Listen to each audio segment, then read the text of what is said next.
지금부터 제주적 혁신 플랫폼이 주관하는 모두의 가치와 지역 혁신을 위한 지역 혁신 플랫폼의 역할이라는 주제를 가지고 섹션을 진행하겠습니다. 먼저 김미영 제주 지역 혁신 플랫폼 총괄 운영센터 부센터님으로부터 인사 말씀이 있겠습니다.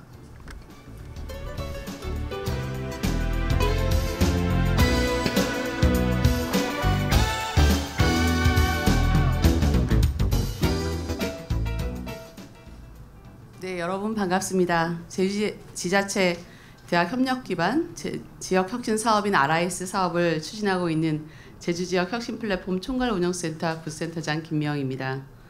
인사말에 앞서 RIS 사업에 대한 설명과 저희 플랫폼에 대한 소개를 먼저 하도록 하겠습니다. RIS 사업은 지자체와 대학 간 협력을 기반으로 지역 혁신 체계를 구축하여 지역의 인재를 양성하고 지역 산업을 육성하여 취창업을 통해 정주까지 이루어지는 지역 혁신 생태계 조성을 목표로 하고 있습니다. 제주 플랫폼은 모두의 제주, 모두의 가치를 위한 혁신을 비전으로 제주 산업의 대전환을 실현할 수 있는 전문 핵심 인재 양성, 정주의 가치를 높일 수 있는 기술 개발 및 기업 지원, 제주 혁신 플랫폼을 통해 다시 시작하는 제주 완성이라는 사업 목표를 가지고 청정 바이오, 그린 에너지, 미래 모빌리티, 지능형 서비스 세 가지 핵심 분야에서 인재 양성, 성장 브릿지, 생태계 창출을 위한 총 9개의 대과제와 22개의 소과제를 추진하고 있습니다. 제주도는 미래 핵심 분야에서 첨단 제조업 비중을 높여 GRDP 25조 원의 시대를 이끌어 나갈 계획으로 산업 구조를 개편하고 있습니다. 미래 신산업 육성을 통해 연관 기업의 제주 투자는 물론 인구 감소 문제에 전략적으로 대응하고자 노력하고 있습니다. 이에 저희 제주 플랫폼은 제주 미래 신산업과 연계하여 선택한 세 가지 핵심 분야를 집중 육성하여 양질의 일자리와 새로운 부가가치 창출을 통해 제주 미래 혁신을 선도하고자 합니다. 청정 바이오 분야는 레드 바이오, 그린 바이오, 해양 바이오, 스마트 농축수산 산업 분야의 인재 양성 체계를 구축하였고 특히 제주만이 보유하고 있는 바이오 자원을 고부가 가치 기술로 재탄생시키고자 합니다. 그린 에너지 미래 모빌리티 분야는 그린 에너지 미래 모빌리티 반도체 산업의 인재 양성 체계를 구축하였고 청정 에너지 민간 중심의 항공 우주 산업, 팹리스 반도체와 같은 미래 신산업을 육성하고자 합니다. 지능형 서비스 분야는 디지털 전환, 인공지능 전환, 스마트 시티 기반 산업의 인재 양성 체계를 구축하였고 지능형 관광 산업의 고도화와 15분 도시 시대를 열기 위한 스마트 기술과 생태계 창출에 집중하고 있습니다. 대학과 기관, 기업 등 124개의 혁신기관이 유기적인 조직 구성을 통해 협업체계를 구축하였습니다. 특히 조이, 제주원 유니버시티라는 공의대학 운영체계와 교육혁신 인프라를 구축하여 도내 대학뿐만 아니라 초중고 학생 및 도민들도 접근하여 학습할 수 있는 제주도민을 위한 교육 플랫폼을 운영하고 있습니다. 앞으로도 제주 플랫폼은 제주에서 살아갈 인재를 키우고 제주를 넘어설 산업을 선도하고자 최선을 다할 것입니다. RIS 사업에 대한 관심을 높이고 내년 전환을 앞둔 제주 지역 라이즈의 방향성 등을 모색하고자 제19회 제주 프롬에서 이번 세션을 마련했습니다.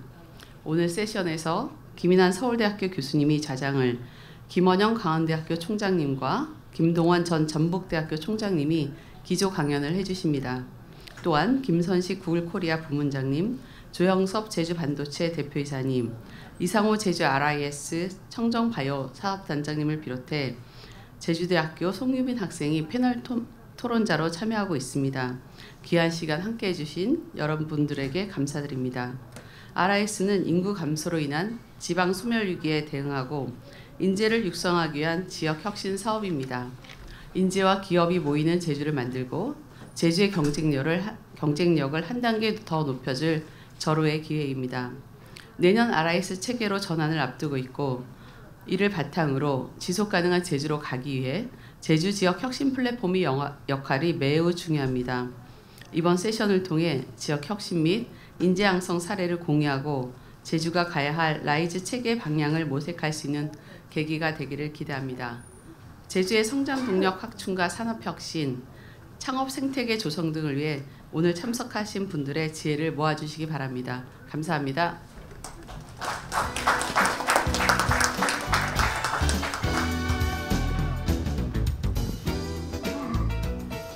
네, 김미영 부센터님의 인사말이었습니다.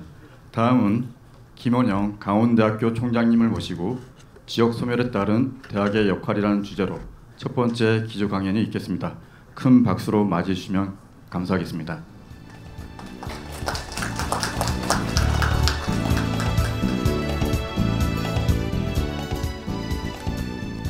예, 방금 소개받은 강원대학교 총장 김원영입니다. 제목이 다른 이 말이 좀 잘못 쓴 것 같아요. 지역 소멸과 거기에 대한 대응하는 어떤 대학의 역할인데 아마 지금 뭐 미스프린트가 좀 있었던 것 같습니다.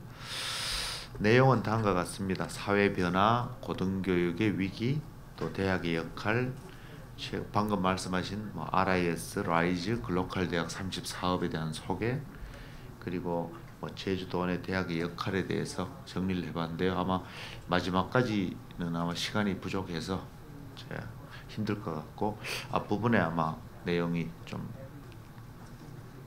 시간이 내 가능하지 않을까 싶습니다. 제가 이제 사회 변화를 자료를 만든 거는 결국은 지금 어떤 어떤 그 사회의 여러 가지 변화에 대해서 우리가 대응해야 되는 어떤 그런 좀 시기고 그게 좀 심각한 어떤 그런 어떤 여러 가지 문제가 있어서 한번 정리를 해봤습니다. 아마 여러분들 다 잘 아시는 내용이라서 좀 빠르게 그 내용만 확인하는 식으로 해서 제가 한번 넘어가 보겠습니다. 우리나라 인구 구조입니다. 현재 우리나라는 한 5천만 명 정도 되는데 앞으로 한 2100년이 되면 한 2천만 명 정도까지 줄지 않을까 싶습니다. 이 자료가 벌써 몇 년 전에 만든 자료라서 계속 출생률이 떨어지고 있기 때문에 한 2천만 명까지 떨어지지 않을까 싶습니다. 뭐 우리나라 그 남한의 면적으로 봤을 때 한 2천만 정도면 뭐 살기 좋은 나라라고 볼 수도 있겠지만 지금 현재 우리나라의 여러 가지 산업하고 관계해서 이 변화에 대한 어떤 여러 가지 문제를 우리가 생각해 본다면 아마 우리나라 경쟁력에 뭐 여러 가지 산업이라든지 여러 가지 제 문제가 상당히 심각해질 거다라고 생각하고요. 오른쪽 그림은 지금 출생률 그 연도별 변화인데요. 지금 작년에 0.72라고 합니다. 전 세계 OECD 국가 중에서 출생률이 1.0 이하인 나라는 전 세계 우리나라밖에 없다고 합니다. 이게 오른쪽에 막대 그래프를 보시면 우리나라 스페인이 뭐 1.199, 이탈리아가 1.25고 하지만 우리나라가 0.8 정도라고 하는데 이거는 21년도 자료라서 0.8이라고 되어 있는데 현재는 0.7이고 작년도 4분기는 심지어 0.65까지 떨어져서 좀 상당히 좀 심각한 지경이다 이렇게 말씀드릴 수 있겠습니다. 이 지방 소멸은 이 저출산 문제가 아니라 사실은 청년 인구의 수도권 유출이 더 문제겠죠. 그래서 이 뭐 전반적으로 인구 구조의 변화는 우리가 어떻게 대응을 한다 손 치더라도 뭐 여러 가지 지금 대응 방안이 있지 않습니까?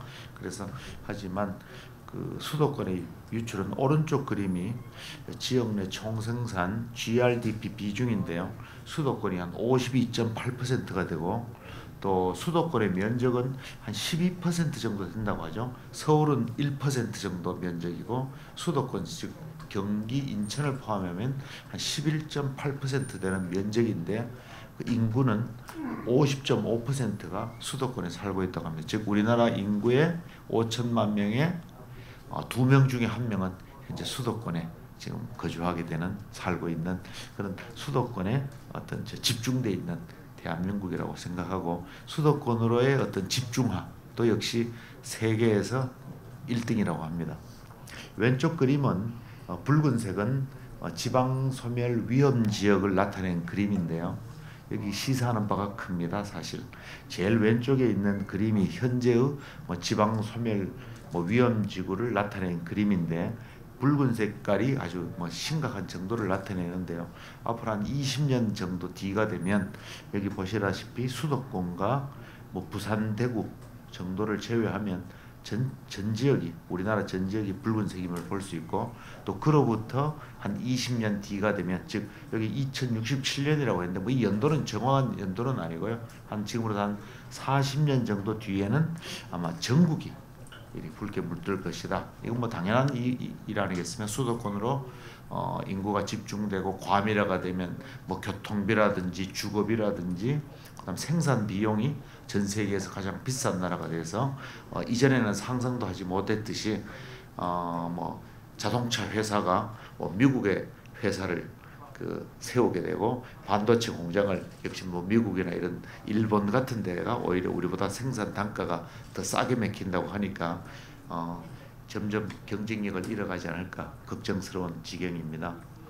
게다가 인구 문제, 수도권 집중화 문제에다가 뭐 2016년에 다보스 포럼에 서 이야기됐었죠. 4차 산업혁명이다 하는데 지금 뭐 이전의 논리로는 도저히 설명할 수 없는 혁명적인 변화가 있다. 즉 우리가 모든 사람이 다 전 세계인이 플랫폼을 가지고 있어서 뭐 공유 사회가 되고 그다음에 초연결 사회가 되는 그런 혁명적인 변화가 있는데 이런 변화로 인해서 전체 일자리 한 2,500만 개 중에서 위협받는 일자리가 약 1,800만 개 정도나 될 것이다. 즉 이 중에는 뭐 상당한 그 직업이 없어지기도 하겠죠. 또 새로 생기기도 하고 아마 혼란의 시대라고 말할 수 있을 것입니다. 이게 2013년, 14년, 15년에 어떤 이런 변화였다면 그로부터 채 10년이 지나지 않아서 지금은 뭐 4차 산업혁명이라는 말을 거의 사용하지 않죠. 지금 AI 혁명 시대다 해서 뭐 작년부터 뭐 챗 GPT 또 뭐 지난달에는 챗 GPT 4.0에다가 뭐 나오는데 여기 보시면 이 그래프를 보시면 그래프에 빨간색 라인이 있는데요. 여기 챗 GPT의 라인이 되겠습니다. 즉 가로축은 시간을 나타내고 세로축은 가입자 수를 나타내는데 챗 GPT의 경우 불과 5일 만에 100만 명을 가입자 수를 달성한 그래프입니다. 여기 보시면 아이폰이 뭐 100만 대 달성 기간이 74일이고 뭐 저 넷플릭스 같으면 3,500일 정도 100만 명을 이렇게 사용자를 하는데요. 그래서 지금 한 1억 명이 되는데 한 40일 정도밖에 되지 않았다. 즉 세상이 뭐 엄청나게 빠른 거죠. 그래서 지금은 AI 혁명 시대라고 말할 수 있다. 또 하나는 빅블러 시대다라는 또 말도 많이 나옵니다. 빅블러라는 건 모든 것이 좀 흐리다. 그죠?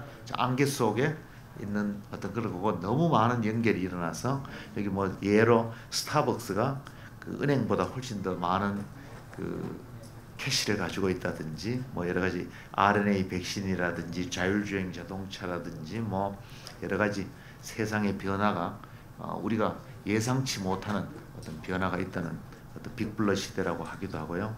또 한 가지는 불확실성의 시대다 해서 왼쪽에 블랙스완의 그림이 있는데요. 블랙스완은 뭐 경제 용어죠. 즉 관찰과 경험에 의존한 예측이 통하지 않고 예기치 못한 극단적인 상황이 발생하는 위기를 빗대서 블랙스완이다라고 하는데 바로 코로나라든지 아니면 이 우크라이나 전쟁 같은 것들이 되겠죠. 우리가 뭐 상상을 할 수 없는 갑자기 어떤 뭐 천재지변이라고 합니까? 뭐 그런 것 때문에 우리 모든 게 다 바뀌었죠. 저도 사실은 총장을 제가 8년을 했습니다. 그래서 4년 하고 그 다음 연임을 했는데 4년을 하고 난 다음에 제가 시작한 여러 가지 일들을 그 다음 4년 동안 정말 극대화하려고 굳은 결심을 하고 했었습니다만 후반기 4년 동안에 코로나가 3년이 있었습니다. 뭐 좀 아무것도 못하고 그냥 그 코로나 대책만 세운 3년을 보내서 참 가슴이 답답하고 했었는데요. 아마 우리 지금 세상이 아마 다들 뭐 저만 그런 게 아니라 어떤 모든 산업 분야가 그러지 않을까 싶습니다. 게다가 더한 것은 그레이 라이너라고 해서 이건 코뿔소를 말하는데요. 코뿔소는 세상에서 뭐 몸집이 한 2번째로 큰 동물입니다.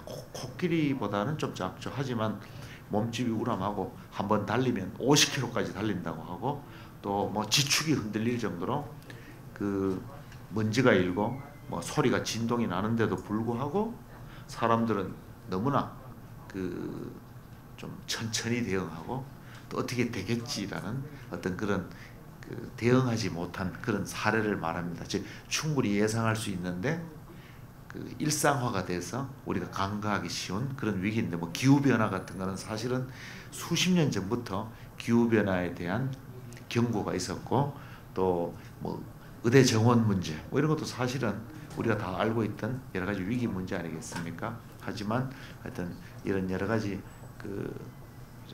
두 가지 블랙 스완 또 그레이 라이너로 지금의 불확실성을 표현해 봤습니다.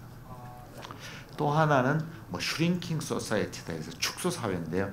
저기 축소 사회의 정의가 있는데, 인구 구조 변화로 인해서 생산 가능 인구가 줄어들고 이로 인해서 경제 성장이 둔화되는 사회적 현상에 대해서 여기 보면 정책이나 경제나 사회 환경이 지금 여러분들이 충분히 공감하실 만한 내용들입니다. 인구가 유출되고 청년 인구가 감소하고 고령화 시대가 되고, 또 뭐 지역 상권이 위축된다든지 재정 수입이 감소하고 도심이 공동화된다든지 여러 이런 축소 사회의 예를 한번 쭉 정리를 해봤습니다. 그래서 뭐 지금 세계적으로 여러 가지 축소 도시의 사례들이 있는데요. 뭐 미국 디트로이트 같은 데는 옛날에 한때 자동차 산업이 좀 쇠퇴함으로써 디트로이트 시내가 공동화된 사례가 있었고, 또 일본 같으면 저출산 고령화 시대를 우리나라보다 한 10년 정도 앞서서 지금 저 인구의 감소를 경험하고 있는 나라가 되겠고요. 또 뭐 독일 드레스덴 같은 데처럼 통독 이후에 어떤 구동독 지역에 있는 도시들의 인구 유출 문제, 뭐 뉴올리언스 같으면 태풍 뭐 이런 것으로 인해서 축소 도시의 어떤 사례들을 말씀드릴 수 있겠습니다. 이 축소 도시에 대응하는 방법은 한 두 가지 정도가 있다고 하는데, 그 한 가지가 바로 축소죠. 도시가 축소되고 인구가 줄어드니까 거기에 맞게 시스템을 줄여야 된다. 하지만 줄이긴 줄이되 좀 스마트하게 줄여야 된다. 즉 뭐 좀 뚱뚱하던 사람이 살이 빠지면 뭐 옷을 갖다가 몸에 맞게 줄여야지 그냥 마구잡이로 줄여서는 되겠습니까? 그래서 줄어든 도시 수요에 대응해서 적정 규모로 어떻게 축소를 해야 되는 방법이 하나가 있다면, 두 번째는 바로 컴팩트 시티인데요.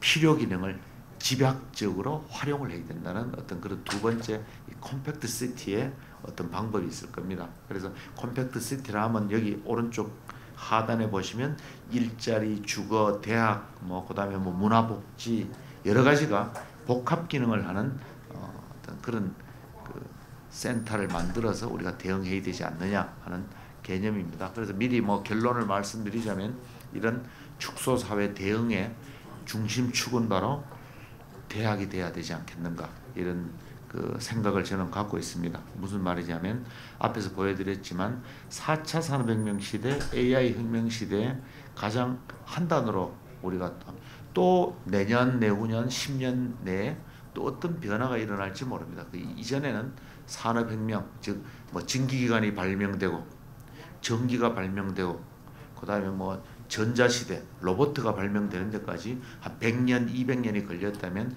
지금은 세상이 바뀌는 데 걸리는 시간이 불과 1년, 2년, 3, 4년밖에 걸리지 않기 때문에 여기에 적극적으로 대응하기 위해서는 상당히 지식이 필요하다. 그 지식 집단은 바로 대학이 아니겠는가, 이런 소리죠. 즉 말해서 어떤 도라든지 뭐 지자체 같은 데서 행정을 대응하는 기관에서 사회 변화에 대응하는 시대는 지나갔다. 그래서 이 행정기구하고 이 대학의 지성을 갖고 있는 그 지식 집단하고 연계가 돼서 같이 이런 급격한 사회 변화에 대응하는 이 컴팩트 시티 정책이 필요하다고 제가 생각을 합니다.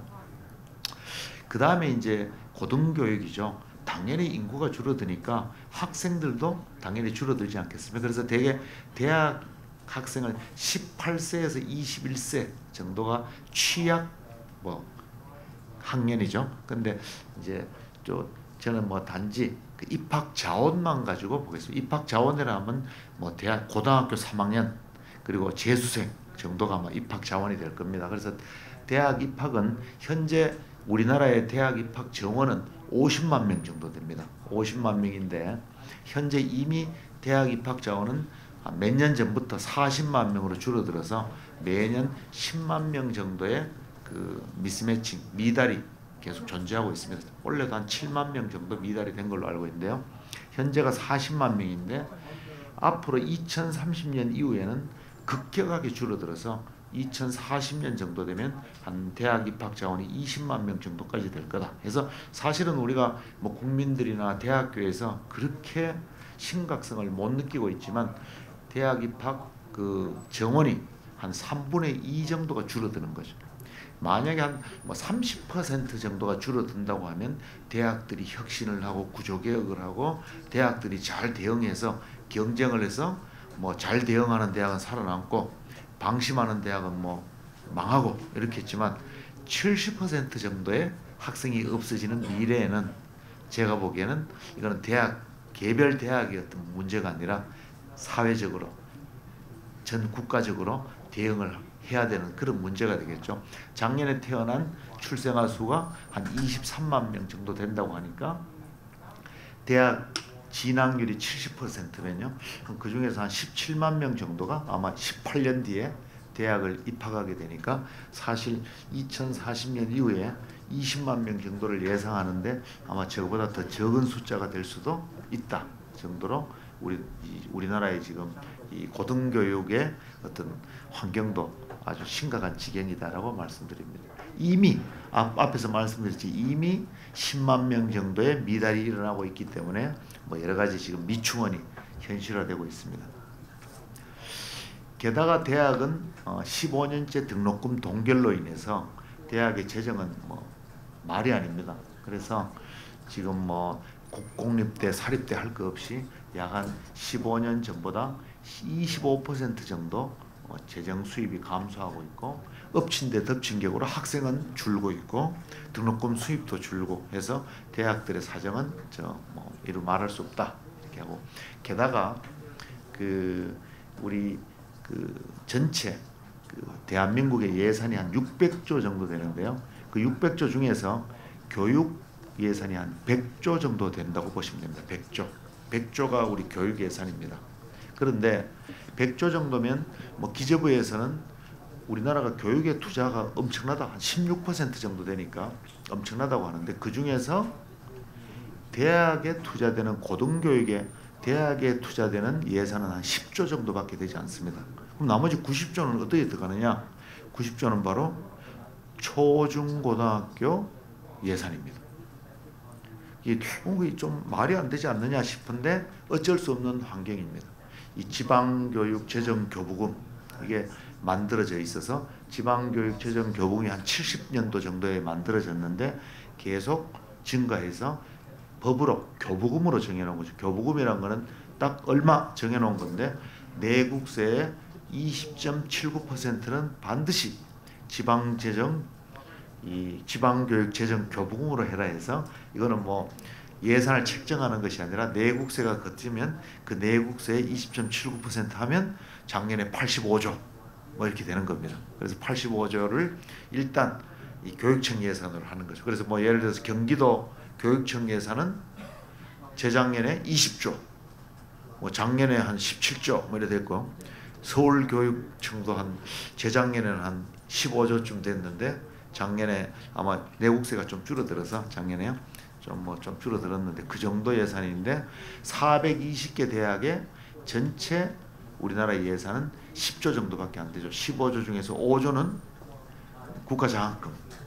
국가장학금이고 나머지 10조를 가지고 420개 대학에 됩니다. 그래서 좀 뭐 이게 시간이 좀 계속 지나가고 있어서 제가 말이 빨라지는데요. 미리 뭐 슬라이드를 안 보여드리고 말씀으로 드리면 앞에서 말씀드렸지만 4차 산업혁명 시대, AI 혁명 시대에 엄청나게 과학기술의 변화, 산업의 변화가 큰데 여기에 대응하기 위해서는 초중고등학교의 교육을 강조하는 것이 아니라 대학이 발빠르게 대응을 해야 되는데 대학은 생각보다 형편없죠. 그래서 우리나라는 최근에 대학을 가시면 도서관 보여줍니다. 도서관. 강원대 오시면 제가 도서관이 멋있다고 자랑합니다. 또 충북대 3년 전에 석 달 전에 갔더니 체육관 새로 지었다고 뭐 수영장 보여주고 수영장에 지역 주민들이 와서 같이 함께 한다고 또 보여주는데 실험실을 보여주는 대학은 제가 서울대를 가도 실험실은 안 보여줘요. 우리나라 대학은 실험실을 보여주지 않습니다. 그저 지금 도서관 체육관은 초중고등학교가 자랑할 시설이죠. 우리가 이렇게 어린애들을 도서관에 책도 많이 읽게 하고 건강하게 체육관도 제공하고 좋은 환경에서 키우지만 대학은 사실은 이번에 인공위성을 쏘아 올리는데 핵심 기술이 우리 대학의 뭐 김 교수라는 김무슨 교수님이 개발을 했는데 그 실험실의 핵심 기술인데 한번 좀 실험실을 뭐 보여준다든지 뭐 이런 게 돼야 되는데 대학에서 사실은 그런 기술을 가지고 있다든지 하기에는 좀 사실은 뭐 턱없는 그 예산이죠. 제가 대학 다닐 때 저는 한 80학번 정도 나이인데요. 제가 대학 다닐 때 기업체들은 대학에 와서 다 물건 뭐 선반 가공, 뭐 보링 머신 뭐 이런 걸로 물건 다 깎아가고 우리가 또 디자인 산업공학과 디자인도 해주고 다 했습니다. 그렇지만 지금 반도체라든지 뭐 지금 우리 학교는 팹이 없습니다. 클린룸도 없고 뭐 돈이 워낙 많이 들어서요. 그 다음에 뭐 2차 전지 뭐 등등 뭐 바이오도 마찬가지로 바이오 그 실습을 할 수 있는 그런 공간은 전혀 없어서 지금 뭐 이론 강의 위주로 하고 있다든지 하고 있는 게 현실입니다. 아마 걱정됩니다. 우리나라 경쟁력이 과연 유지될 수 있을까 상당히 심각한 지경이라는 말씀을 드리겠습니다.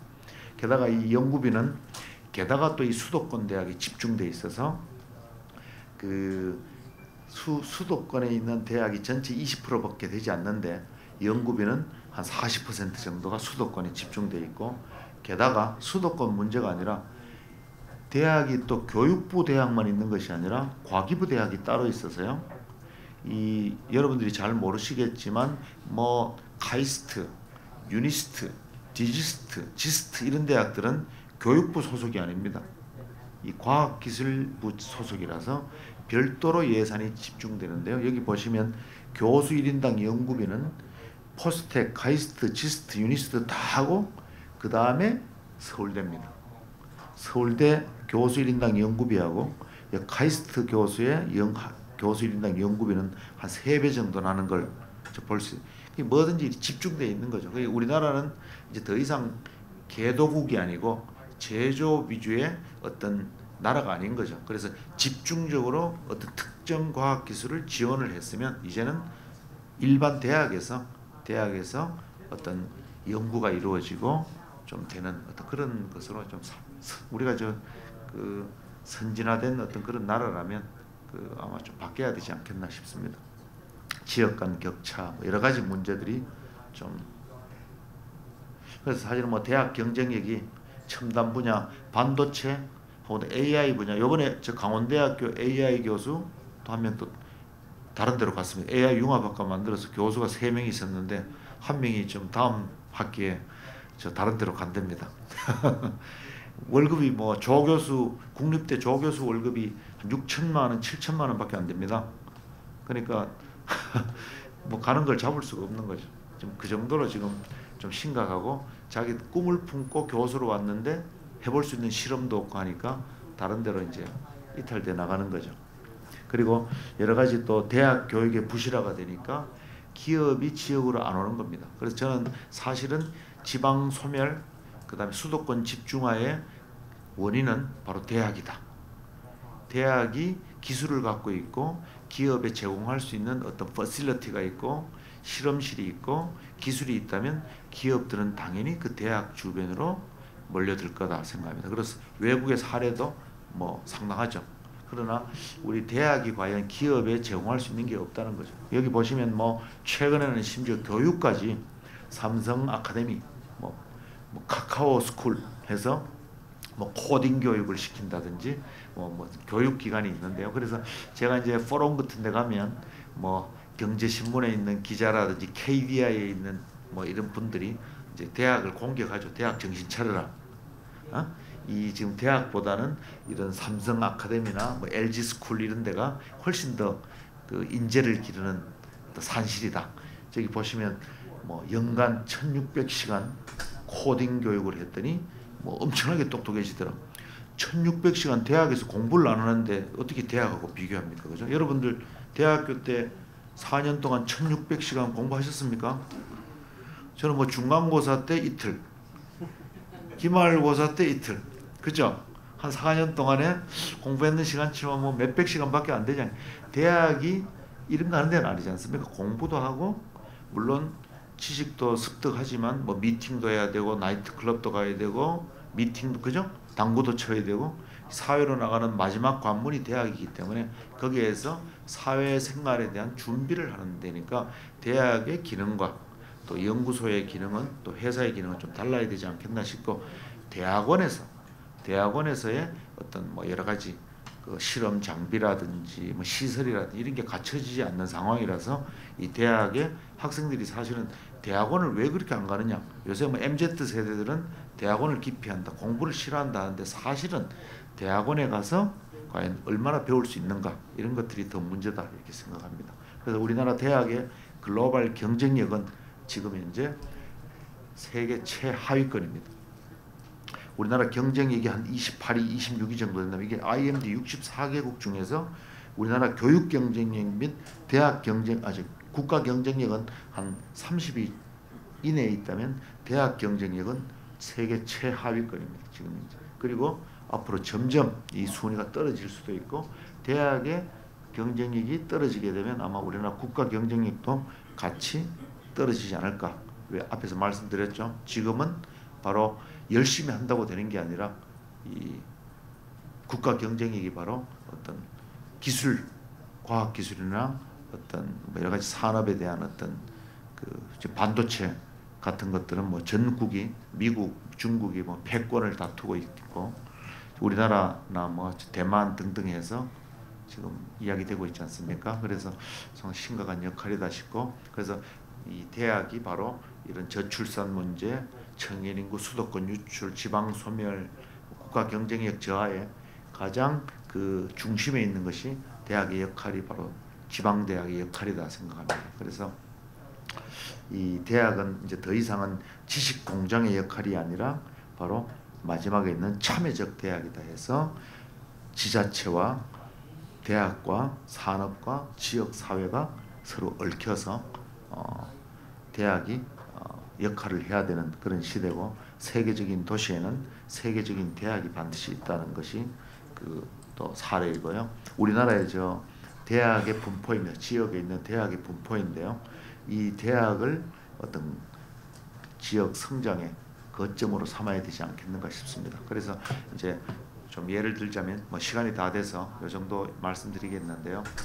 결국은 앞에서 말씀드렸지만 제주도에서 강원도에서 기업 유치과를 만들어서 기업을 유치하더라도 핵심 인력은 기업이 지역으로 이전하면 따라오지 않고 본인 핵심 인력이 따라오더라도 또 본인만 오고 가족은 다 수도권에 남아있게 되고 그러다가 몇 년 지나서 불편하면 또 후회하고 다시 수도권으로 다시 돌아가게 되는 악순환이죠. 즉 게다가 기업은 사실 목숨 걸고 하지 않습니까? 그죠? 그래서 뭐 조금의 세제 혜택이라든지 뭐 약간 뭐 농공단지에 부지를 조금 싸게 준다든지 하는 그런 시대는 이제 지난 것 같아요. 결국은 목숨 걸고 하는 기업이기 때문에 결국 기술이 있어야 되고 기업에 도움되는 어떤 뭔가가 이 지역에서 제공되지 않으면 기업이 지역으로 올 수 없는 겁니다. 그래서 아마 그런 역할을 대학들이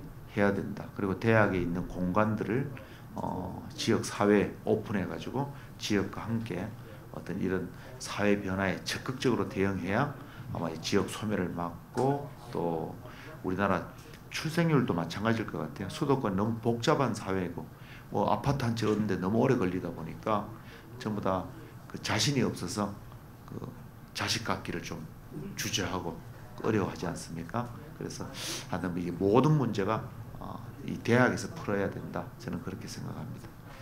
예, 이 정도에서 제 말씀을 마치겠습니다. 감사합니다.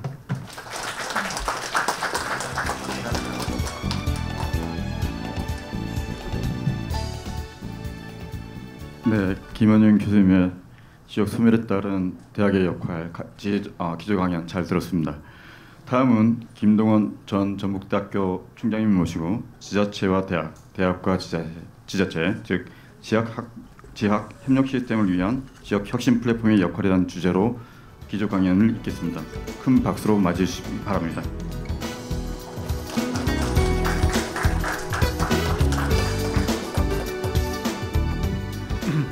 소개받은 전북대학교 김동원 교수고요. 제가 이전 총장을 역임했다고 해서 이 자리에 초청해 주신 것 같습니다.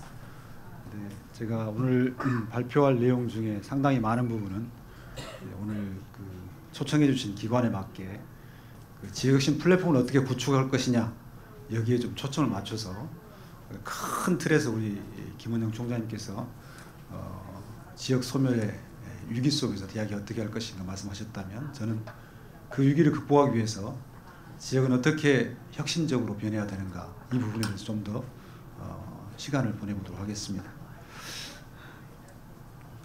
그 5가지 내용인데요. 제가 작년에 한 6개월간 독일 작센주 구동독에 속했던 작센주와 드레스덴 시에 대해서 정책 연구를 했습니다. 그래서 어떻게 독일이 지역 균형 발전을 위해서 노력을 해왔고 특히 대학과 연구소들이 지역 발전을 위해서 얼마나 큰 기여를 했는가 하는 걸 살펴봤기 때문에 그 사례가 좀 도움이 될 것 같고 또 하나는 그곳에서도 지역 산학 협력 체제가 이루어지고 있는데 그들의 체제와 우리 한국이 현재 지금 진행하고 있는 RIS 체제는 어떤 상호 비교 관점이 있나 그걸 보고 어떻게 우리가 앞으로 이 RIS 체제를 정말 플랫폼 체제로 바꿀 것인가 그리고 중앙 집권적인 관리 구조 속에서 수평적이고 네트워크적인 플랫폼 체제로 전환해 갈 것인가 하는 부분을 하고 마지막으로 제주 지역에서 제출한 그 라이스 계획서를 보고 제가 전 지역을 다 봤습니다만 거의 대동소이합니다. 이렇게 똑같은 대동소이한 계획서가 없습니다. 라이스 현황과 시사점에 대해서 말씀드리도록 하겠습니다. 먼저 플랫폼은 이제 사실은 다 너무 잘 알고 계시긴 하겠지만 다시 한번 강조하자면 처음에 자동차 만드는 하드웨어 플랫폼을 시작했다가 최근 들어서는 IT 혁명과 더불어서 소프트웨어 중심으로 옮겼죠. 그래서 많은 유통과 관련된 기업들이 소프트웨어 그리고 서비스 플랫폼을 만들면서 우리에게 익숙한 용어가 됐습니다. 그러다 보니까 사회 모든 영역이 나도 플랫폼 기업이고 플랫폼 대학이고 플랫폼 CD고 다 이렇게 됐어요. 그래서 개념적으로 넓어졌는데 사실은 그 플랫폼이라는 의미는 좀 더 좁은 의미에서 강한 결합력을 갖고 있는 것이다 하는 것이 다른 것과 차이가 되겠습니다. 그래서 시스템이라는 것들이 구성 요소가 상호 유기적으로 결합이 되어 있다고 하면 그 결합은 그래도 상당히 루스합니다. 그래서 일반적으로 대학이라고 하면 다 이런 시스템 속에 들어간다고 저는 정의를 합니다. 제 전공이 산업 시스템 공학입니다. 그래서 시스템에 대해서 좀 더 개념적 정의를 하고 있다고 생각하고 있어서 이렇게 감히 이런 말씀을 드립니다. 거기에 비하면 대학 속에 있는 어떤 단위 구조, 뭐 연세대 언어학당이랄지 난양공대 디자인 스쿨이랄지 드레스덴대 ILK 이런 것들은 상당히 경합력이 강한, 즉 결합력이 강하다는 것은 그 구조를 설계한 설계자와 엔지니어가 그 스테이크 홀더들이 강한 결합력을 갖추고 뭉쳐있는 그런 구조가 플랫폼입니다. 그러니까 대학이 플랫폼이 된다는 것은 상당히 종합대학들은 쉽지 않은 일이고 그 대학의 어느 일정 부분만을 플랫폼으로 가질 수 있다고 이렇게 생각하는 것이 성공하는 비결이라고 보고요. 지자체도 마찬가지입니다. 지금 RIS를 갖고 있는데 이 라이스 그 체계가 플랫폼 구조가 되기 위해서는 정말 강한 결합력을 바탕으로 해서 독립적인 의사결정 구조를 가지 않으면 결코 성공할 수 없다. 플랫폼이 아니라 그냥 그 밑에 점으로 추락하는 그런 상황이 올 수밖에 없다. 다만 플랫폼 대학이라고 부를 수 있는 대학이 있습니다. 다 작은 대학이죠. 미네르바 대학이라든지. 그러나 대학 전체가 하나의 플랫폼입니다. 강한 결합력을 바탕으로 대학을 운영을 하고 있죠. 그래서 개념적으로 보면 시스템이 가장 큰 개념이고 그 다음에 플랫폼, 사업, 솔루션 이런 순서로 간다고 이렇게 생각할 수 있을까. 그래서 강한 결합력을 바탕으로 하기 때문에 이 플랫폼은 위기관리 능력이 굉장히 탁월해야 되고 룰이 굉장히 조밀해야 됩니다. 그래야 플랫폼을 유지할 수가 있습니다. 그래서 좀 더 또 하나 이제 비교해 볼 수 있는 것이 플랫폼과 생태계에 관한. 생태계는 좀 더 플랫폼이 더 확대된 개념이라고 볼 수 있는데 굉장히 다양한 구성원들이 민주성과 다양성을 갖고 있어요.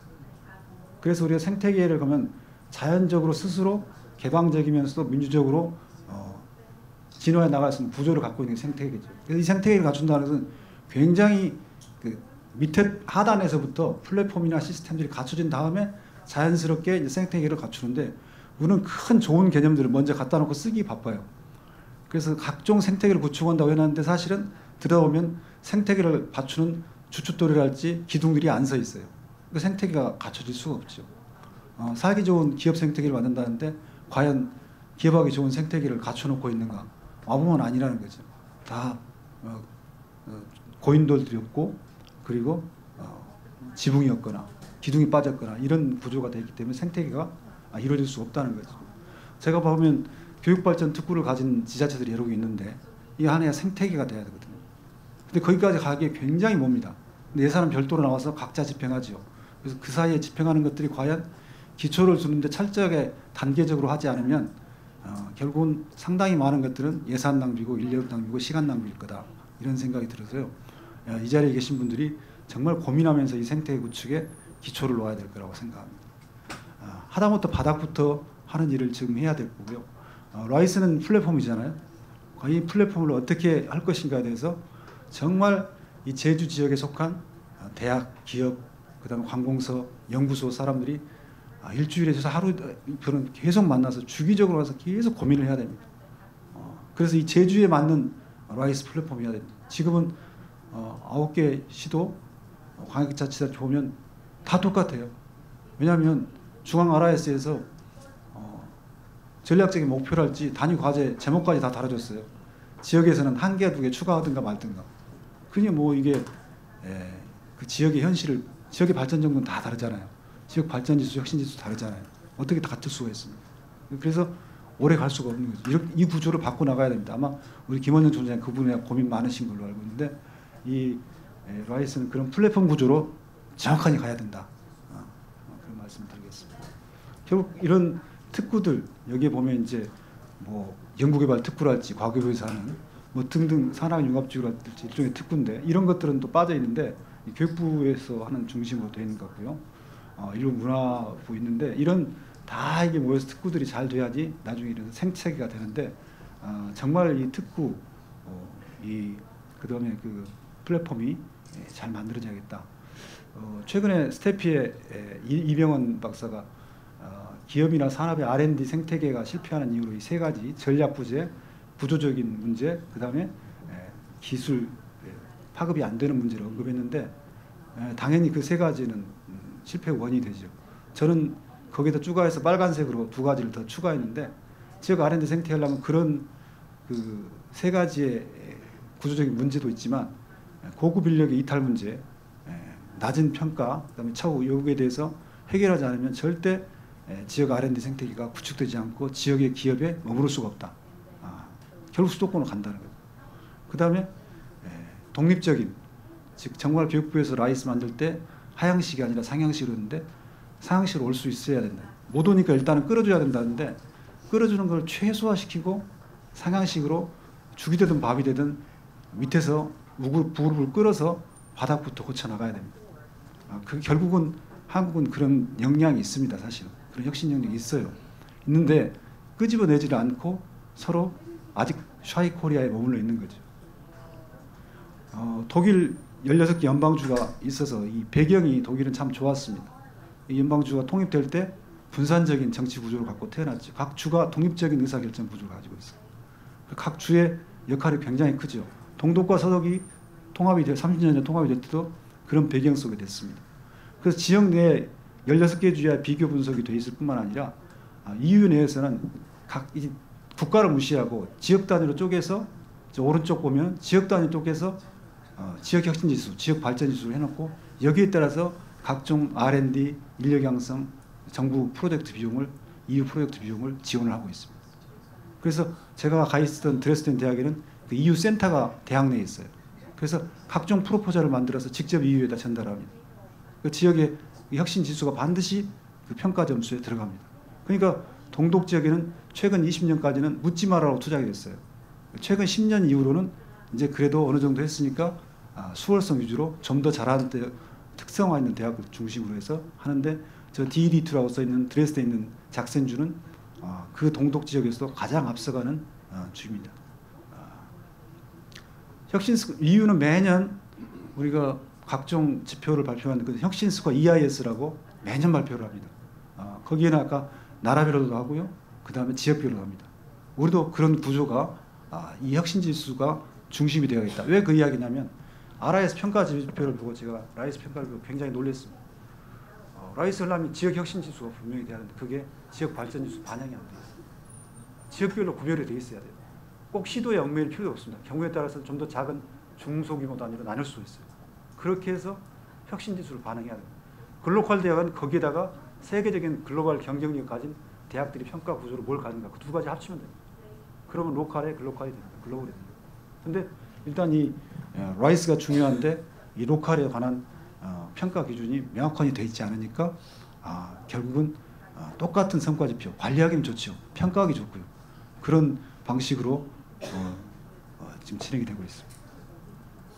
뭐 여기 자세한 것들은 제가 시간 관계상 좀 생각하고 독일은 스코어보다 강화대학 그 혁신에서 두 번째 단계에 속합니다. 그런데 그 유럽의 기준이 워낙 그 작으면서 강한 나라들이 많기 때문에 뒤에 터지는 거고요. 각 요소 길도 보면 세계 탑인 게 굉장히 많습니다. 한국에 비교하면 IT 기술이 좀 떨어진다고 했는데 사실은 그 IT 기술도 그 아날로그와 결합된 IT 기술은 세계 최강입니다. 우리처럼 인공지능, 무슨 빅데이터 이런 소프트웨어 부분이 좀 약할 뿐이지 나머지 그 제조 환경과 결합된 IoT 기술은 세계 최첨단입니다. 전부 다 우리가 거기서 기계 갖다 주면 반도체 장비나 뭐나 쓸 수가 없습니다. 반도체 차량 만들 때 힘들 때 드레스덴 지역에서는 차량 반도체 마음껏 만들어서 BMW, 벤츠 만드는데 아무 어려움이 없었어요. 유럽의 시스템 반도체 3분의 1을 독일 작센 드레스덴에서 생산하고 있습니다. 자동차 그 반도체 산업이 중심이 되고 있고요. 자동차는 동독에 있을 때부터 비행기 자동차에 유럽 사람들, 러시아가 독일 과학자 들어가서 그 우주선 그리고 항공 개발할 때 다 이 작센주 드레스덴 대학에 있는 사람들을 데려다가 했고요. 통일이 된 뒤로 돌아왔습니다. 그분들이 다시 지역의 재건을 위해서 노력하고 있는 거죠. 좀 넘어가고요. 드레스덴 작센의 지산학력 체제는 제가 이거 보여주는 게 사실 단순한 것 같은데요. 제가 엄청나게 그 많은 엄청나다는 좀 해도 굉장히 많은 작센주 공무원들, 연구소, 대학의 관계자들 만나고 시지 관계자를 만나서 그린 그림입니다. 많이 들었는데 가까이 돼서 굉장히 많이 들었는데 종합적인 그림은 이겁니다. 저 사람들은 수직적인 협력체가 아니라 네트워크적인 협력체예요. 제가 저 사람 많은 사람 만날 수 있었던 건 대학 교수의 이메일 한 장입니다. 제가 같이 있던 교수 이메일이 써주면 누구든지 만날 수가 있어요. 정부 공무원 누구든지 딱 시간 장소 정해서 옵니다. 그래서 관계자가 딱 와가지고 자료 제출하고 그 다음 필요한 자료는 다시 주셔요. 연락처를. 그래서 짧은 기간 동안에 정말 유능한 사람들, 좋은 정책 관계자를 많이 만날 수 있어요. 그 배경이 수평적인 협력 구조예요. 대학에서 할 역할 따로 있고 연구소가 할 역할이 있고 이유가 할 역할 따로 이제 상하가 아니다. 역할 분담이에요. 그게 철저하게 되어 있습니다. 그래서 전부 네트워크 형체. 그래서 제가 제약을 제일 위쪽에다 그려봤어요. 우리 한국에서 생각할 수 없는 부분이죠.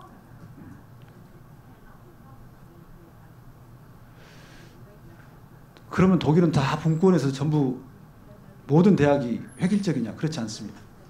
17년부터 시작해서요. 7개 대학을 엑셀런스 대학을 모집하다가 지금 2011년부터 11개 대학을 또 19년부터 11개 대학을 엑셀런스 대학으로 펀딩을 하고 있습니다. 묻지마 하고 줍니다. 그럼 대학 총장은 매년 한 200억씩 계속 오는데 대학에서 필요한 일들을 하는데 주로 뭐 하냐면 교육과 연구에 탁월한 교수를 모시는 거하고 우수한 학생을 모시는 거 그리고 다양한 나라에서 다양성을 확보하는 거 여기에다 중점을 둡니다. 나머지 시설, 빌딩, 인프라는 주정부에서 나온 돈으로 주의 공무원이 부총장이라는 이름으로 와서 다 합니다. 그래서 그건 신경 안 쓰고요. 총장 하자는 대로 다 거의 다 합니다. 그래서 총장은 어느 분야에서 우리 대학에서 누가 반도체는 반도체에서 유기 태양광 필리면 유기 태양광 누가 잘하고 지금 그 사람은 어느 정도 세계 몇 위 정도 하고 있고 이 분야에 잘하는 사람 누가 있고 다 꿰고 있습니다. 총장을 만나고. 그래서 다음은 너 누구를 스카우트 해야겠다 이 생각을 합니다. 스카우트 할 때 이 사람이 월급이 많지 않으니까요. 월급 대신에 줄 수 있는 거 기관장을 하나 더 줄까? 건물 하나 지어줄까? 연구소장 하나 줄까? 이런 걸 시정부, 작센주 정부하고 논의해가지고 그걸 해서 교수를 유치합니다. 그 세계적인 대학을 만든 거죠. 우리 대학 총장이 그래야 되지 않습니까? 돈 달라고 국회에 가서 저 김원영 총장님하고 RIS 사업비 따려고 정말 발이 닳도록 오히려 가면 그냥 만사 다 제치고 가서 따왔습니다. 근데 과연 그 돈을 제대로 쓰고 있는가 생각할 때 한편으로 너무 안타깝습니다.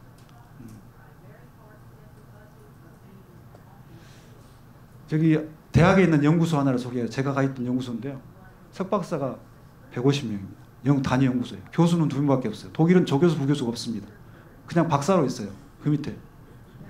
교수는 2명이에요. 연간 기업이 창업 1개인데요. 저 창업 1개는 엄청나게 많은 경쟁 속에서 하나가 살아남는 거예요. 저거는 평생 가는 기업이에요. 대부분 석박사가 창업을 하는데요. 기술 창업을 합니다. 그리고 가족 기업 창업을 합니다. 그래서 망하지 않아요. 가족이라 하면 내 직계 친족만을 이야기하는 게 아니라 같이 일했던 사람이 다 가족입니다. 같이 연구 그룹에서 일했던 사람은 가족이에요. 내 직계도 있지만. 그래서 아주 끈끈한 결합력을 가지고 9 to 6가 아니라 7, 11 아침 7시 시작해서 밤 11시까지 이 정신을 가지고 일을 해요. 그러니까 성공할 수밖에 없죠. 그 대학에 한 5년간 그 연구소에 같이 있습니다. 창업해가지고. 왜냐? 초기에는 R&D로 EU나 작센 주정부는 R&D로 유지를 해야 돼요. 그러면서 기술 개발하면서 국제적인 네트워크를 키웁니다. 반드시 저기는 국제적인 기업을 만들지 않으면 기업으로 성공할 수 없습니다. 왜냐하면 독일은 자기는 작은 나라라고 생각해요. 항상 미국, 러시아, 프랑스 생각하니까 이 작은 나라 살기 위해서는 수출해야 된다고 생각해요. 우리와 아주 비슷한 구조로 하고 있어요. 그래서 전 기업이 작은 기업도 수출, 내가 만나는 거기 3명 벤처기업 창업자도 한국에서까지 수출하는 인젝션 몰딩 만들어서 한국에 수출하는 기업까지 봤어요. 종업원 5명도 안 됩니다. 한국에 수출해요. 벌써 그렇게 바뀐 거예요. 그러니까 경쟁력 있는 대학을 만드는 거죠. 그러니까 망할 수가 없죠. 근데 대학에 저런 연구소를 갖고 있다는 것이 너무 부러웠어요. 주문이 들어오면요. 처음에 기초 소재부터 확보하는 것부터 해서 주조, 몰딩, 커팅, 다 피니싱까지 다 해서 시제품을 보입니다. 롤스로이스 프로젝트 항공기를 갖다 놓고 그대로 그 자리 현장에서 하는 것처럼 똑같이 합니다. 대학 실험실. 그러니까 실험실만 투어하는데 연구소 실험실 투어하는데 하루 걸려요. 우리 아까 배줄게 또 하는데 연구실 투어하는데 하루 걸려요. 연구실 빌딩이 얼마나 많은지 다 장비들이 다 있고 테크니션이 다 붙어 있어요. 기계마다 스토리가 다 있어요. 그러니까 테크니션 자기 오면 4시간 30분 여기서 이건 4시간이네. 다 설명하는 거예요. 그러니까 하루가 그냥 가는 거예요. 우리가 언제 이렇게 변할까 생각하면서 이 축적의 시간, 독일은 그렇게 해서 축적의 시간을 만들었습니다. 자본이 부족한 대신에 연구자들을 집중시켜서 축적의 시간을 만들었고요. 미국은 돈이 많으니까 연구자들과 돈을 모아가지고 축적의 시간을 효율을 높인 거죠. 우리는 그 2가지 아무도 지금 엄두도 못 내고 있는 것이 대학의 현실입니다. 드레스덴 컨셉은 아까 달리 말하면 네트워크 구조 컨셉입니다. 드레스덴에 있는 여러 기관들이 상호 기관장들이 모여서 불편한 게 뭐냐?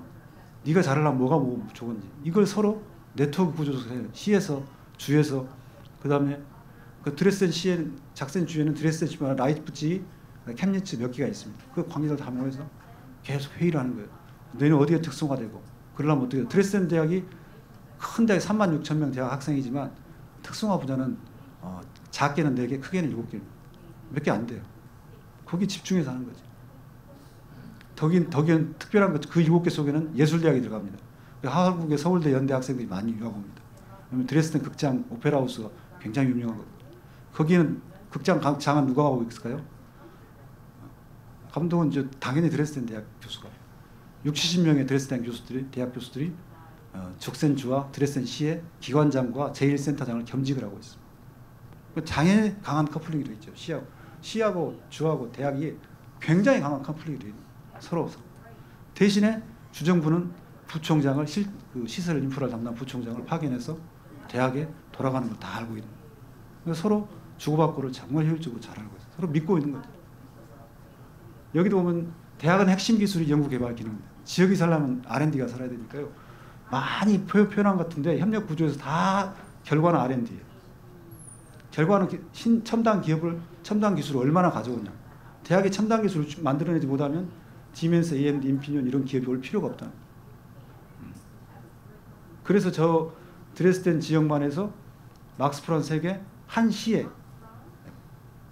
프라운호프 13개, 라이프치히 3개, 47개 연구소. 이 중에 프라운호프가 13개가 왜 중요하냐면요. 막스 프라운호프는 100% 정부가 지원해요. 라이프치히는 정부 지원이 50%예요. 프라운호프는 정부 지원이 30%예요. 70%를 기업에서 민간에 가져와야 돼요. 기업이나 민간에서 가져올 돈을 가지고 13개를 운영할 수 있다는 것 자체가 그 파워를 이야기하는 거예요. 성공 사례 정말 하나하나 제가 다 방문한 곳이고 굉장히 인상 깊었는데 시간 관계상 좀 생략하겠습니다. 이제 그 다음으로는 이제 RIS 했던 것을 좀 더 초점을 맞추겠습니다. 정부에서 발표한 RIS 비전 체계지요. 아주 그럴듯합니다. 그리고 지금 현재 한국 상황에 어느 정도 부합하고요. 광역시도에다가 RIS 센터를 만드는 것이 핵심이죠. 아마 이게 어떻게 정말 잘 되느냐가 앞으로 지역이 사느냐, 혁신하느냐의 관건이라고 생각하고 법률로 고등교육위원회 만들었습니다. 저도 이거 많이 주장했었는데 지역의 고등교육위원회 만드는 건 정말 중요한 거예요. 이게 법적 기구예요.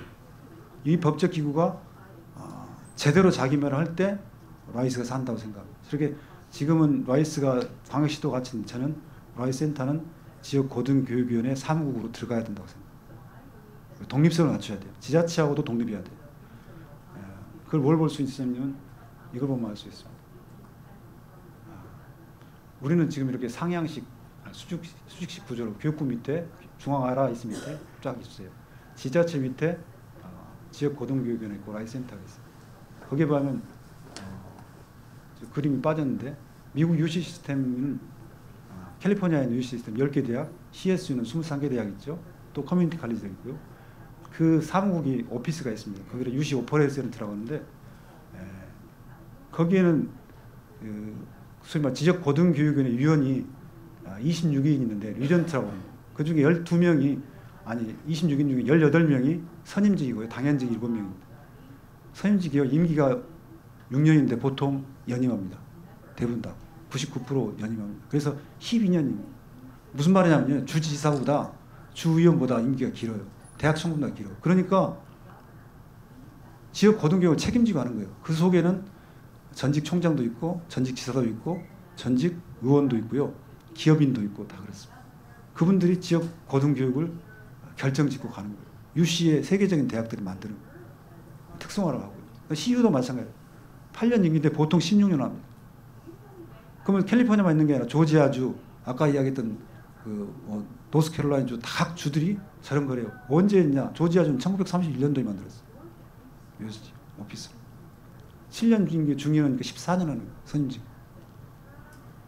그러니까 저런 독립적인 구조로 이제 앞으로 라이스가 가야 된다. 이 방향성을 가지고 계셔야 되는 게 굉장히 중요하다고 생각합니다. 지금은 중앙에서 손 보지 않으면 설 수 없는 이런 구조이기 때문에 어쩔 수 없지만 이게 빠르면 빠를수록 지역이 산다. 그래서 지역의 라이스에 대한 방향이 재조정돼야 된다. 지금은 재원 투입과 평가 관리 중심으로 설계가 되어 있다. 이 부분을 우리가 지켜봐야 되겠습니다. 어쩔 수 없이 이제 사실 라이스 센터의 관리 센터장 임기 이런 거 다 중앙에서 정해서 왔죠. 정해서 왔는데 이 부분도 스스로 바꿔나가야 됩니다. 지금은 이 부분이 빨리 개선돼야 되고 지역 고등교육에도 마찬가지 이게 중심이 돼야 된다는 말씀을 드리겠습니다. 여기 UC 시스템이 있었고요. 라이스 지금 추진한 거 2052년부터 이제 본격적으로 시범 지역 7개에다 전체가 다 시작하는데 4대 목표 5개 단위가 나와 있어요. 극한 채우기 하고 있습니다. 이게 지금 무슨 상향식입니까? 완전 하향식이지. 그러니까 다 똑같아요. 지역별로. 컨설팅 할 때 아주 전체가 모이면 편합니다. 똑같은 이야기 하고 있어요. 컨설팅 위원들이 모이면. 아까 제가 했는데 견고한 수평적 지산화 협력 모델이 되어 있다. 독일은. 요 구조로 가야 된다. 그러니까 단어 하나에 굉장히 철저해요. 독일 사람들. 그래 뷰로크라시 사회라 그러는데 저 문장이 써있으면 그 문장에 책임을 져요. 우리는 지역발전 질 수 있는데 저 어떻게 만들어진지도 모르고 어느 정책이 얼마나 반영되는지 잘 모릅니다. 그것들이 우리 모든 RIS의 기본적인 평가 저기에 가지고 있는 그 평가 툴이 평가 지표가 들어와야 된다. 들어와야 돼. 유럽 각 세계 각국의 혁신 지수 모델들이 다 평가 지표에 들어와야 됩니다. 두 번째는 반드시 아까 것처럼 지역의 연구소, 대학 있지 않으면 지역에 기업이 있을 이유가 없다는 거. 왜 기업이 있습니까? 지역 기업은요, 지역에서 우수한 인재를 빼가기 위한 것이에요. 왜냐하면 저 아까 연구소 프라운호프나 막스 프랑크 연구소에 대학에 붙어 있고 있는 이유가 대학 교수들이 학생들이 9 to 6 하는 게 아니라 7-11 하거든. 같이 일을 해요. 이거 보니까 소위 말 우리말로 누가 똥인지 된장인지 알아요, 학생이. 저 대학원생 되다가 없으면 우리 회사 살 것 같아요. 그러니까 회사 사장 월급 주고라도 데려가는 거예요. 그렇게 해야 기업이 살죠. 그래서 필요한 거예요. 그 구조가 안 돼 있으면 절대 지역 기업이 성장할 수가 없습니다. 강소기업, 히든 챔피언 나올 수가 없어요. 어떻게 세계적인 기업이 나옵니까? 세계 수출하는 우리 지역에 사장님이 저한테 골프 대접, 식사 대접 주말마다 하자고 하고 그런데 제가 청장지에 있을 때는 잘 못한다고 계속 했는데 이 사장님은 왜냐 학생만 있으면 못 올 게 없다는 거예요. 그래서 전북대에서 석박사하는 학생들을 1순위로 스카우트하고요. 자기 회사 직원들 다 무료로 대학원을 진학시킵니다. 결국 우리 회사는 두세 개 수소 차에 들어가는 카패시터를 생산하는데 세계 1, 2위하는 제품 만들기보다는 살아남지 못하는 거예요. 지금 주가 마구 올라가고 있습니다. 왜냐하면 기술 개발에 전체 매출의 한 60% 이상을 투자하고 세계적인 기업이죠. 지역이죠. 거기는 그러니까 복지가 또 잘 되어 있으니까 학생들이 갑니다. 지역 학생이 가요. 서울에 가서 하는 것보다 훨씬 나으니까. 초봉도 맞고 초봉도 한 5천 되고요. 복지가 잘 되어 있으니까 중소기업이면 갑니다. 그런 기업들이 제주 시내에 만들어져야 되는데 그 구조를 만들어주지 않으면 생태계는 영원한 일이죠. 특화된 국제연구소 저는 이제 정말 분원들을 본원보다 큰 분원들을 특성화시켜서 지역에 많이 만들었어요. 제급의 방사선 연구처럼 원자력 연구소 분원보다 더 큰 분원들을 많이 해서 지역이 살아나야 돼요. 드레스덴이 그 대표적으로 그렇게 해서 첨단 분야 창업이 독일 전체 1위입니다. 동독에 서겠지만 서독에 바이에른 뮌헨을 제치고 1위입니다. 혁신형 중소기업 독일 평균 히든 챔피언 중소기업 히든 챔피언들은 고용인율 2,000명이에요. 그렇게 키워야 되는 거죠. 우리는 뭐 몇백 명 수준에 있잖아요. 그 다음에 또 하나 중요한 독일의 특징적인 그런 중소기업의 60% 이상이 가족기업입니다. 아까 이야기한 내 가족하고 내 같이 일했던 동료 그 중심으로 해서 중소기업들이 발달돼 있다. 그걸 독일 사람들은 미텔슈타트 들어갑니다. 그러니까 중간 계층을 떠받치고 있는 독일의 산업 구조입니다. 대기업은 역할은 누가 하냐면 이 중소기업이 연합한 연합회가 합니다. 우리 같은 섹터 카운실 그 연합회가요 석박사들 고용해서 대기업 역할을 하면서 세계 글로벌 파트너들하고 협상을 하고 주정부의 연방 정부에 조언을 합니다. 좀 독특한 구조를 가지고 있어요. 그러니까 중소기업이 강할 수밖에 없어요. 예. 그래서 제주도의 마지막으로 제주 지역 산업 현상 분석 너무 잘했어요. 저는 앞에 분석까지는 정말 잘 되어 있다고 생각합니다. 수학 분석도 잘 되어 있고요. 또 거기에 따른 SO 전략, 각각 위기 대처 전략도 잘 만들었어요. 근데 문제는 그거를 소위 식스시마 아시죠? 펼쳐나가면 그걸 이제 어떻게 사업과 연결시키냐, 이제 거기서 이제 로직이 없어요. 그 다음 사업은 그냥 정부에 준 사업대로 그냥 가는 거예요. 여기까지는 제주에서 했어요. 제가 보니까. 그 다음부터는 제주에서 안 했어요. 다른 거 한 거 보고 그냥 채워넣었습니다. 이렇게 해서 절대 제주 발전 못합니다. 이런 구조로 가죠. 지금부터라도 바뀌어나가야 돼요. 그래서 센터가 중심이 돼야 돼요. 저 센터에다가 이 라이스 계획 달라고 했더니 없대요. 그래서 지금 교육부에서 받았거든요. 있어야죠, 당연히. 연구원들이 있으라도 연구원들은 모르고 있는 거예요. 모르니까 없다 그러죠. 거짓말 하겠습니다. 그게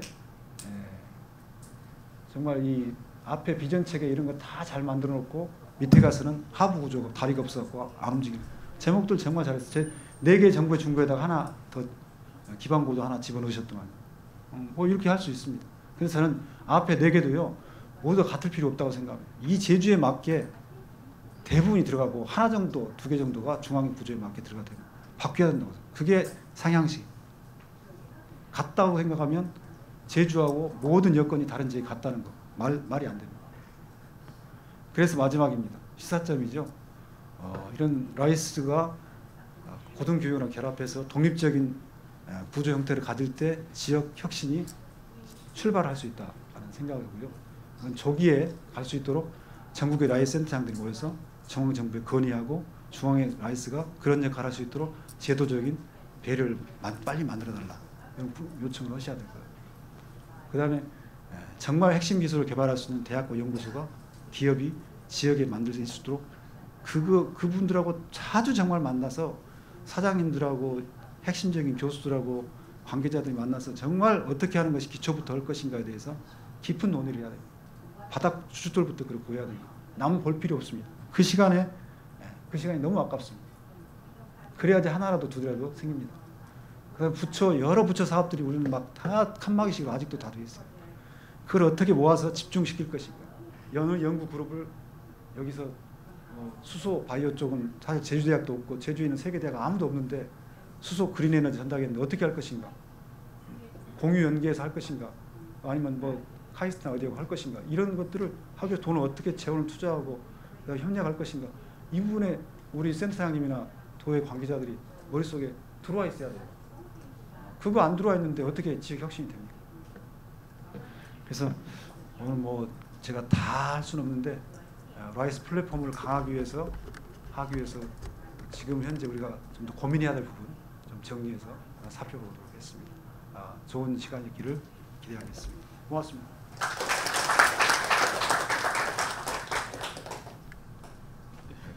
빠른 토론 진행을 위해서요. 기조 강연과 그다음 토론에 참석하시는 분들은 앞에 단상에 있는 좌석에 착석 부탁드리겠습니다.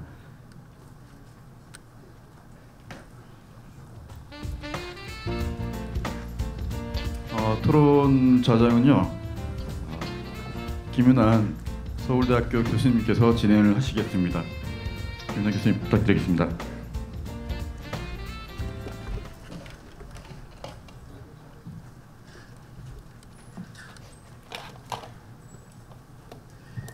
예, 반갑습니다.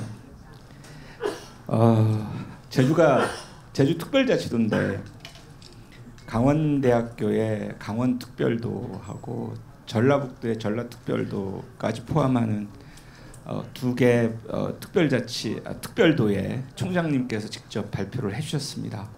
그래서 제주까지 하니까 대한민국에 있는 가장 특별한 지역 세 군데가 오늘 여기서 뭉치는 것 같습니다. 그리고 그러한 현장에 여러분들이 주역이시다라는 말씀을 먼저 드리겠고요. 두 분 총장님께서 말씀해주신 핵심적인 거는 아마 우리 김현영 총장님 같은 경우는 대통령 직속 균형발전위원회의 지방대학 활성화위원장을 작년까지 지내셨거든요. 그러니까 국가사업하고 연관된 다양한 경험들에 대한 말씀을 해주셨고, 그리고 우리 김동원 전 총장님은 독일에서의 다양한 지산학에 대한 협력 중심으로 대한민국의 RIS 사업에 RIS 2사업, 라이즈 사업에 대한 비전, 그리고 제주에 있어서의 다양한 현황, 극복 방안에 대한 대안을 해주셨습니다. 그럼 이 발표를 가지고 이제부터는 직접 현장에서 기업체 내지는 학생 그리고 RIS 사업의 단장님을 맡고 있는 단장님들의 코멘트를 듣고 그에 대한 토론 시간을 갖도록 하겠습니다. 전체 우선은 토론 시간에 대한 시간의 대약은 5분 이내로 맞춰주시길 기대를 하고요. 그럼 우리 구글 코리아의 우리 바로 상무님부터 얘기를 진행토록 하겠습니다. 예, 상무님 부탁드리겠습니다. 네, 안녕하십니까. 저 구글 클라우드에서 본부장 담당하고 있는 김선식입니다. 여기 이제 토론의 주제에 대해서 제가 말씀 듣고 몇 가지 생각을 해봤는데요. 사실 앞선 두 총장님께서 말씀해 주셨듯이 대학이 굉장히 일단은 학령 인구의 감소라는 큰 위기를 맞고 있는데 거기에 4차 산업혁명이라든지 인공지능 혁명 굉장히 큰 변환점에 대학뿐 아니라 우리 사회 전체가 어떤 변곡점에 지금 와 있다라고 볼 수 있는데요. 최근에 아까 총장님께서도 말씀해 주셨지만 챗GPT가 나와서 생성형 인공지능이 우리에게 선보인 지 1년 반 정도밖에 되지 않았습니다. 근데 1년 반 동안 지금은 약간 좀 처음에 하이프였다가 지금 좀 리얼리티로 간 게 있지만 지금은 근데 1년 반 동안 굉장히 큰 우리가 변화를 경험을 했죠. 5월 중순에 구글과 오픈 AI가 하루 간격을 두고 또 새로운 또 인공지능을 발표를 하고 거기서 보면은 이제는 인공지능이 어떤 분석과 그냥 말을 이렇게 만들어내는 것뿐 아니라 이미지라든지 동영상 그리고 음악까지 멀티모달에 대해서 이제 정말 자유롭게 생성을 하고 한 6개월 전만 해도 그게 데모 영상 정도였던 게 이제는 그게 실제로 우리가 사용하면서 경험할 수 있는 굉장히 빠른 시간 동안 압축해서 기술이 발전한 걸 볼 수가 있었고요. 또 하나는 그동안은 인간의 고유한 영역이라고 여겨졌던 뭐 창의성, 감성, 비판 능력 이런 것까지도 인공지능이 결과물만 갖고 판단했을 때는 비슷하게 기억력도 있고 감성도 있고 유머도 있고 뭔가 좀 맞춰줄 수 있는 분위기 파악도 하네 라고 느끼셨을 거예요. 그러면서 동시에 굉장한 가능성과 또 우려도 같이 포함을 하고 있는데 이러한 상황에서 우리 이제 대학 교육은 특히 이제 지방에 있는 대학들은 어떻게 해야 될 것인가? 저희가 이제 구글 코리아가 이제 지방에 있는 대학들과 몇 군데 국립대학들과 좀 협업을 하면서 뭐 같이 강의도 하고 같이 논의를 하면 나오는 질문들이 있습니다. 그 학생들이 갖고 있는 궁금증 중에 하나가 과연 무엇을 준비해야 되겠습니까? 지금 유망한 어떤 기술이 10년 후 자기들이 이제 사회에 진출해서 사회의 어떤 역할을 10년 후, 뭐 15년 후에도 계속 유망하겠습니까? 인공지능이 굉장히 많은 뭐 우리가 그런 얘기 많이 했잖아요. 사라질 직업들, 뭐 변호사, 회계사, 세무사, 뭐 등등등. 그다음에 뭐 도저히 사라지지 않을 직업들, 뭐 미용사 이런 것들 이건 인공지능이 할 수가 없으니까. 근데 뭐 로봇이 또 나와서 할 수는 있겠죠. 로봇이 지금 커피 또 바리스타들 로봇으로 해주는 카페들도 있듯이 언젠가는 인간의 어떤 그 미세한 작업까지도 로봇과 인공지능이 결합해서 할 수 있을 거라고 생각을 하는데요. 과연 이러한 시대에 기업은 어떤 인재를 원하고 또 대학은 어떻게 인재들을 이제 길러낼까를 저희도 많이 고민을 하고 대학에서도 많이 고민을 하고 계시는데 결과적으로는 제가 대학에 있던 한 30년 전 제가 대학생이었던 때도 학교에서는 학교가 무슨 저 인력 양성소냐 이런 얘기들을 했었고요. 또 기업에서는 그 당시에도 요즘 대학생들 이렇게 신입사원으로 받으면 1, 2년은 교육을 시켜야 겨우 써먹을 수 있다라고 이야기를 했었거든요. 근데 그거는 지금도 마찬가지인 것 같아요. 지금도 기업에서는 여전히 학생들이 뭐 학부를 졸업하고 오던 대학원을 졸업하고 오던 또 기업에서는 훈련을 시키고 이제 그 분들을 이 기업에 맞는 왜냐하면은 지금 기업이 안고 있는 문제들 해결해야 되는 문제들은 어떤 하나의 단일 지식으로만 풀 수 있는 것들이 거의 없습니다. 여러 가지 복잡한 현실 속에 있는 문제들을 풀어야 되기 때문에 뭐 대학에서 전공만 가지고 배운 것들 요거 갖고는 어려운 거죠. 실제 실무에서 실제 세계 그 사회에서 일어나는 일들에 대한 현상을 분석하고 이제 복잡한 일들을 해야 되기 때문에 또 가르쳐야 되는 이제 그런 것들이 있습니다. 사실 지난 수십 년 동안 우리나라 대학들이 혁신과 뭐 변신을 거듭해 왔습니다. 그래서 학제를 바꾸고, 그러니까 학과를 변경하고, 뭐 커리큘럼을 바꾸고, 그 2024년 기준으로 보니까 사범 이 교대를 제외한 전국 183개 대학 중에 학부의 학과 이름에 AI가 들어간 게 76개 대학이더라고요. 40%가 넘는 학교들이 이미 발빠르게 AI라는 학과를 또 만들어서 혹은 기존에 있던 학과에 이름만 AI로 바꿔서 또 이렇게 하고 있는데 과연 이런 것들만으로 충분할까라는 생각을 해봤습니다. 사실 이제 그 앞으로의 사회는 답을 잘하는 사람보다 질문을 잘하는 사람이 더 중요하다라고 이야기를 하잖아요. 어떤 질문을 하느냐에 따라서 프롬프트 엔지니어링이라고 이야기를 할 정도로 똑같은 문제에 대해서 답을 얻을 때도 어떤 질문을 하느냐에 따라서 그 답의 수준은 달라집니다. 뭐 평균적으로 사람들이 영어 단어 기준으로 9단어로 프롬프트를 한다고 그럽니다. 근데 그거를 좀 더 자세하게 21단어로 프롬프팅을 하게 되면은 가장 최적의 결과가 나온다는 지금 굉장히 많은 연구들이 구글의 제미나이나 챗GPT 가지고 나오고 있어요.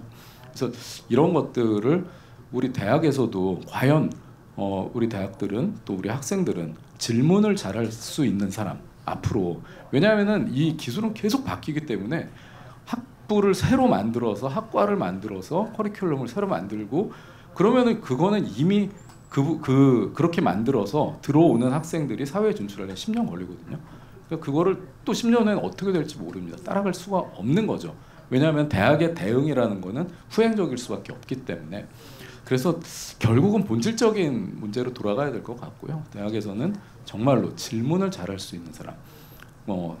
그래서 지금 한 40% 정도의 학교들이 또 이 자유전공학부 인원을 25% 이상으로 갖고 간다고 합니다. 그래서 이런 것들이 정말 어떤 지원을 더 많이 받기 위해서 그 조건에 맞추는 것이 아니라 정말로 우리가 복잡한 현실 문제를 다각도의 다양한 관점에서 보고 그것을 풀어낼 수 있는 그런 비판적인 사고와 창의적인 능력을 가진 그런 인재들을 양성해내는 것이 가장 중요하지 않을까 그렇게 생각을 해봤습니다. 예, 감사합니다. 계속 시간에 대한 거를 보다 보니까 우리 부문장님 얼굴을 보게 되는데 기업이 예전에는 대학에서 인력을 공급하던 수요자 입장에서 이제 직접 어떤 프로슈머적인 것까지도 하는 것 같습니다. 대학도 역시 공급만 하던 거에서 이제는 수요까지도 하는 컨셉인 것 같습니다. 대만에 TSMC가 있다면 제주에는 제주 반도체가 있습니다.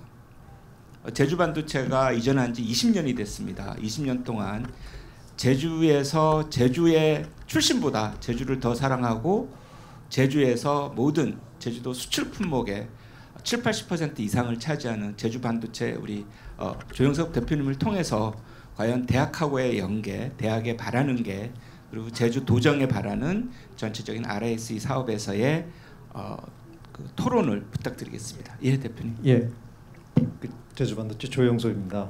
예, 라이즈 사업이 그 총장님 두 분께서 말씀하셨듯이 기업에 도움되는 지역과 기업에 도움되는 지역 대학을 만드는 것이라고 믿고 정말 저희들의 20년간 경험을 가감없이 허심탄회하게 말씀드리는 게 더 도움이 되리라고 생각됩니다. 좀 언짢아 좀 그렇게 들리는 부분이 있더라도 그 정책 수립이나 앞으로의 진행에 많이들 반영이 되었으면 좋겠습니다. 제주 반도체가 처음 제주로 이전할 때 저희들 그 기존의 엔지니어들을 저희가 설득해서 내려오는 데는 성공을 했지만 이제 새로운 직원들을 어떻게 충원을 할 것인가에 대해서 주변에서 우려도 많이 하고 저희들도 걱정이 많았지만 일단 해보자. 제주대학교 졸업생들을 직접 채용해서 계속 충원을 했습니다.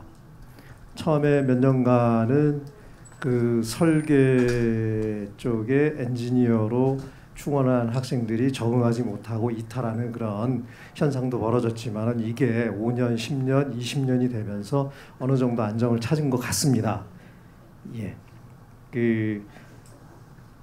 저희들 그 20년 동안 거의 맨 땅에 헤딩하시지 그 제주대학교 학생들을 주로 한 80대 20% 정도로 그 채용을 해왔는데 그 20년간 그 저희들이 쭉 그 채용한 게 그 현재까지 남아 있는 직원들이 129명 중에 57명입니다.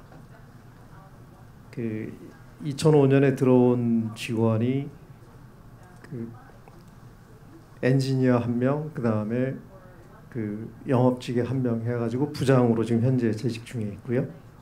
그 저희들 나름으로서는 결론적으로 얘기하면은 그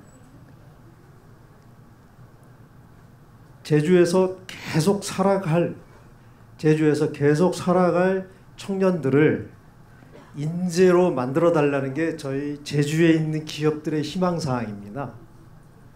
그 육지에서 인재들이 내려오는 것도 좋지만 그 친구들은 사실 로얄티나 뭐 저희들이 경험했던 제주 직원들의 특징이 뭐냐면은 상대적으로 책임감과 끈기, 그 다음에 회사에 대한 로열티가 그 육지 출신보다 훨씬 더 높다는 것입니다. 그래서 제주에서 계속 살아갈 청년들을 인재로 키워주는 게 바로 그 라이즈 사업의 큰 목표가 되어야 될 것 같습니다. 그런데 이제 최근에 좀 우려 사항들이 많이 발생하고 있습니다. 그 반도체 관련해서 많은 대학들이 그 앞다퉈서 교육을 강화하기 시작한 게 한 7, 8년 전쯤입니다. 그 이후에 그 제주대학교가 조금씩 그 경쟁에서 좀 뒤처지는 게 아닌가 하는 걱정이 생기기 시작했습니다. 그 수도권 대학교 출신의 그 신규 연구원이 저희 회사에 들어오는 경우가 있는데 보면은 특히 설계 업무 관련해서는 그 좀 더 빠르게 적응하고 아무래도 거기에 비해서는 제주대학교 출신이 상대적으로 좀 그 더디게 적응하는 그런 현상들이 나타나고 있습니다. 그래서 제가 사석에서 가끔 하는 게 제주에 대한 의리나 애정이 기업을 운영하는데 이게 언제까지 지속될 것인지 의리나 애정으로만 기업을 운영하기는 상당히 어렵습니다. 그래서 제주대학교하고 그 다음에 지방자치단체가 좀 더 반도체 관련된 그 교육에 좀 관심을 더 써주셨으면 하는 게 저희들의 바람입니다. 그래서 저희들이 조사를 했더니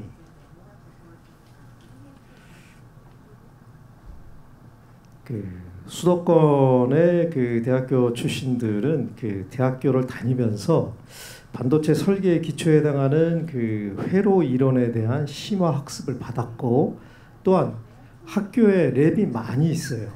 실험실이요.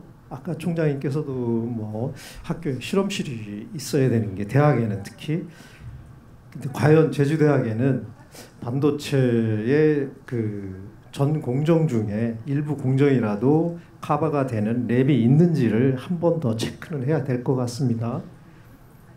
그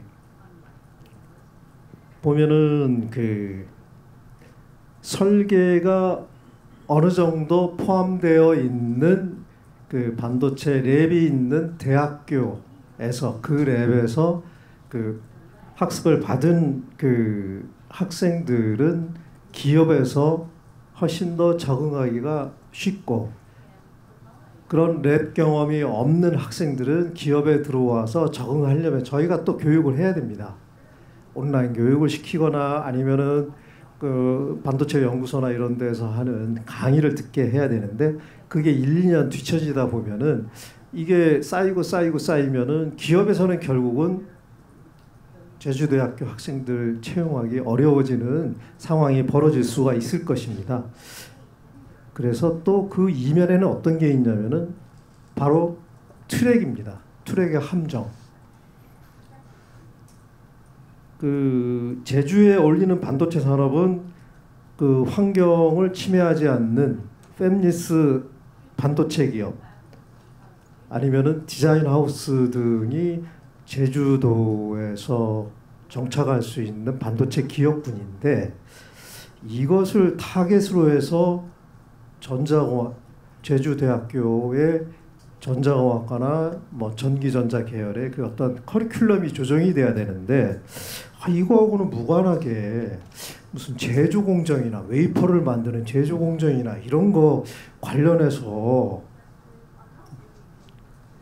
교수도 충원되고 과목도 만들어지고 그러나 저희들이 원하는 건 뭐냐면은 회로 설계나 테스트 관련 과목 이 테스트는 사실 그 팹리스 기업들은 이 테스트 관련 역량이 상당히 중요합니다. 메모리 팹리스에서는 테스트 인력을 직접 가져야 되는 거고 그 비메모리 시스템 반도체 회사에서는 테스트 인력을 자체적으로 갖기 어려우니까 테스트 하우스에서 이제 인력을 가져야 되는데 뭐 어느 쪽으로 갔든지 간에 이 테스트 인력이 상당히 중요한데 이 테스트 인력의 가장 기본은 코딩입니다. 그런데 과연 제주대학교에서 코딩 관련해서 얼마만큼 교육을 제대로 시키고 있는지는 다시 한번 되짚어 봐야 될 것 같습니다. 그 트랙의 한계나 역설에 대해서는 감히 저희들이 말씀드리기 어렵지만은 트랙에 안주한 나머지 랩이나 아니면은 커리큘럼 조정이나 이런 거에 등하지 않았을까 하는 염려가 돼서 감히 말씀드립니다. 죄송합니다. 전혀 죄송스러운 거 아니고요. 우리가 그런 얘기를 듣기 위해서 한 거고, 어려운 자리에서 어제 조 대표님 다른 섹션에서 발표할 때도 제가 비슷한 질문을 했는데 이 답변을 안 해주셨거든요. 근데 오늘은 진짜 너무 소중한 말씀 감사드립니다. 다음엔 우리 이상호 교수님이신데요. 그 산업부 산하의 KIT에서 바이오와 관련된 PM까지도 담당을 하셨고, 실질적으로 신약 개발이라든가 이쪽에 굉장히 다양한 경험을 갖고 계십니다. 그러한 경험을 이제 라이즈 사업에 포함하면서 사업단을 맡고 계십니다. 그런 차원에서 카멘트 단장님 부탁드리겠습니다. 네, 제주 아라의 청정바이오 사업단장 이상호입니다.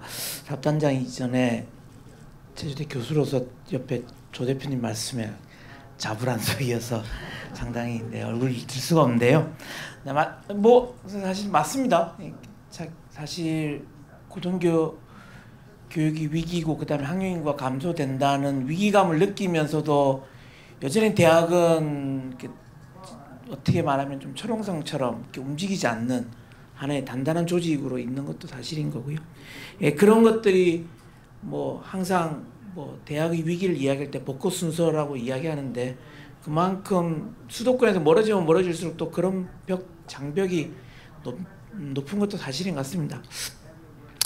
그런 측면에서 이 제주 RIS 제주 지역 혁신 플랫폼 사업이라는 거는 사실은 제주도가 유치한 단일 사업 중에 가장 큰 규모의 사업이고, 그다음에 지자체가 좀 더 주도적으로 고등교육에 대한 혁신을 끄집어낼 수 있는 라이즈 사업으로 가기 위한 하나의 전체적인 사업이라고 저는 생각을 하고 있습니다. 그런 측면에서 아까 조 대표님도 말씀드렸지만 이 제주에서 살아갈 인재를 육성하고 제주를 뛰어넘는 산업을 만들어내는 것, 그게 저희가 지금 현재 제주 RIS가 추구하고 있는 목적이고요. 그게 바로 내년부터 시작되는 라이즈 사업을 가져가야 될 중요한 동력이라고 생각이 듭니다.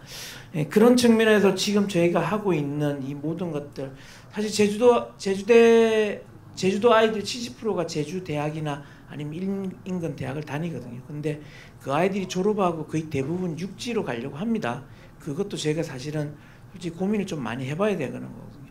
그러니까 누가 그런 이야기를 하더군요. 그 아이들이 그렇게 육지를 가는 이유 중에 하나가 제주도에 있을 만한 곳이 없기 때문에 그렇다는 것, 그리고 오히려 육지가 훨씬 더 많은 것들을 제공해 줄 수 있는 기회의 땅이라고 생각하는 친구도 많은 것 같습니다.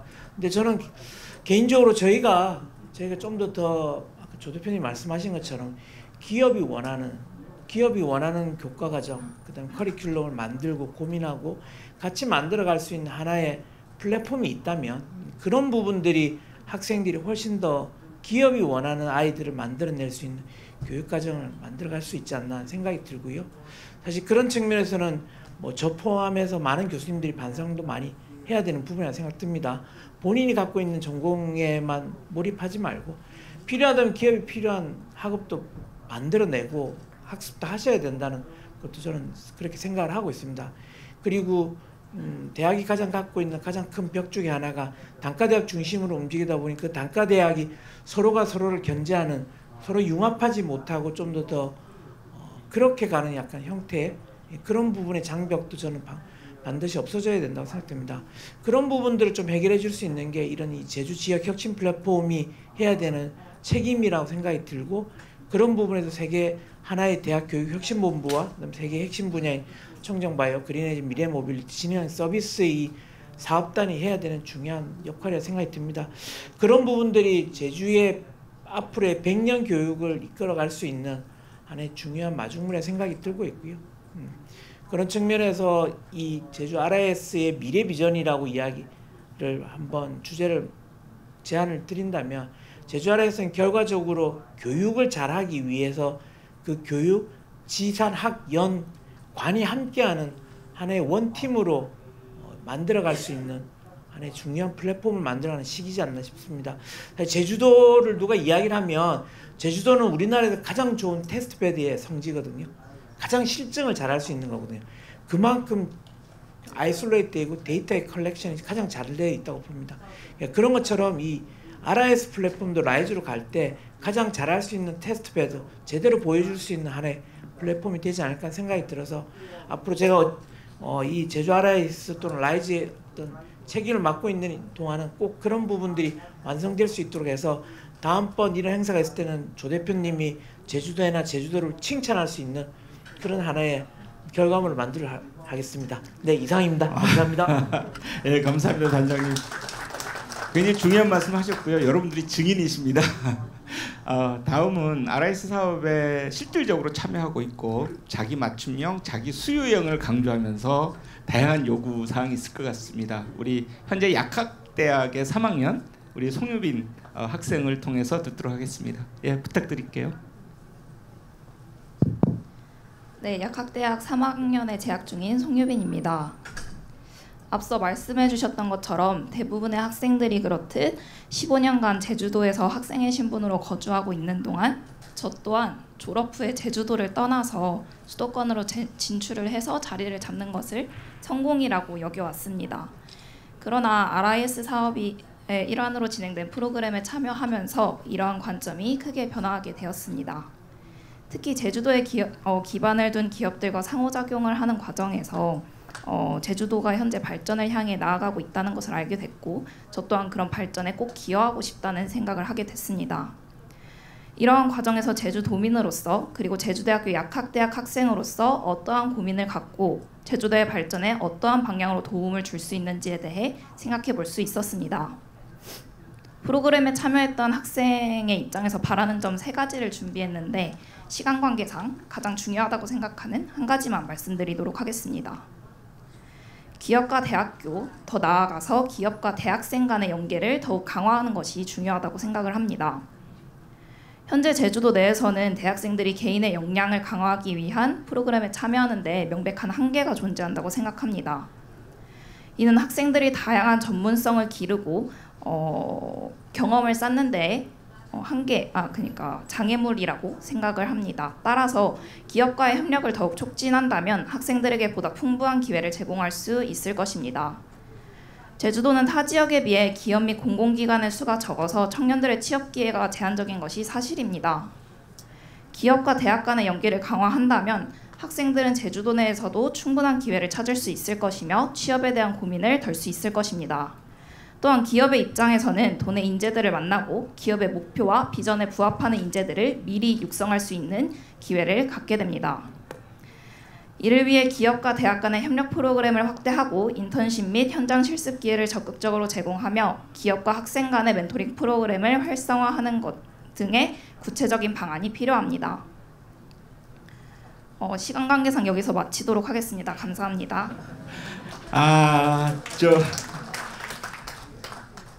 청중분들이 원하시면 우리 유빈쌤 얘기 못한 거 1분 더 드릴게요. 유빈쌤 1분 하세요. 예. 2가지가 더 있는데요. 첫 번째는 프로그램이 단발성으로 끝나지 않도록 이후에 프로그램을 지속적으로 진행할 수 있는 플랫폼이나 자문 시스템을 마련해 주셨으면 좋겠습니다. 저도 프로그램에 참여하면서 그 일회성으로 끝내고 싶지 않아서 그 멘토가 되어 주셨던 기업과 계속해서 프로젝트를 진행 중에 있는데 이러한 프로젝트를 진행함에 있어서 홀로 해야 되는 거기 때문에 그 어려움이 생겼을 때 도움을 구할 수 있는 곳이 없었다는 것이 좀 힘들었습니다. 그리고 학생들이 의견을 낼 수 있는 장이 더 많이 마련됐으면 좋겠습니다. 사실상 학생들의 입장에서는 의견을 직접 표명할 기회가 많지 않았고 주어진 활동이나 프로그램에 참여하는 이런 제한적인 역할만을 맡아왔습니다. 그러나 학생들이 문제점이나 개선 사항을 직접 제시하고 이것을 해결해 나가는 능동적인 과정을 지원해 준다면 학생들에게 매우 의미 있는 경험이 될 뿐만 아니라 RIS 사업의 방향성을 더욱 명확히 설정하는 데에도 도움이 될 것이라고 생각합니다. 이상입니다. 예, 감사합니다. 아무리 시간이 없어도 할 건 해야 되잖아요, 그죠? 계속 이제 앞에 멘트 여러분들은 안 보이시지만 엄청난 압박을 받고 있습니다. 원래 지금 플로어에서 한 분 그냥 간단한 코멘트라도 들을 거고요. 한 분 혹시 준비되실 분이 있으신가요? 예, 없으시면 바로 제가 멘트를 하겠습니다. 기재부가 1년에 지방 소멸이나 인구 소멸 때문에 1년에 행안부에다가 주는 예산이 지방 소멸 기금 1조입니다. 1조를 계속 주어 왔는데요. 성과가 굉장히 없다 보니까 지역 활성화 펀드라는 거를 작년에 만들었습니다. 그래서 1조에 투입하던 거를 펀드를 통해서 파생 상품까지 해서 실질적으로 펀드 구성까지 하는 게 하나가 있고요. 그거는 기재부하고 행안부가 하고 있고요. 또 하나는 기재부와 행안부에 산업부가 하는 과제가 하나 있습니다. 그게 여러분들이 잘 아는 기회발전 특구입니다. 그래서 제주는 우주와 관련된 하나 쪽하고 연계된 우주 쪽의 발전 특구를 지정한 상태입니다. 근데 다시 교육부하고 하고 있는 게 바로 이 RI 사업입니다. 그 얘기는 지역의 인재가 핵심이라는 거죠.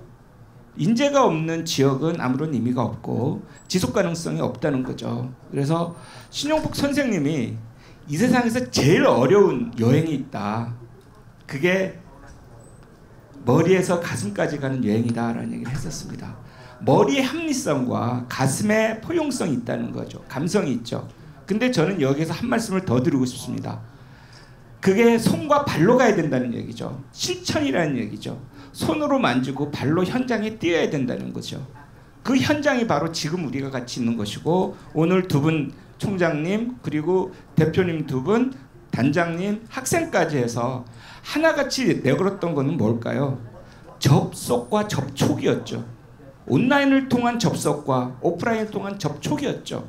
그 얘기는 아까 우리 총장님께서 말씀하셨던 연계성, 융합성, 커넥티비티하고의 굉장히 중요한 자리인 것 같습니다. 오늘 이 자리가 이러한 커넥티비티를 다시 한 번 더 공유하고 함께 가자고 하는 의미에 있어서의 우리의 다짐 시간이 아닌가.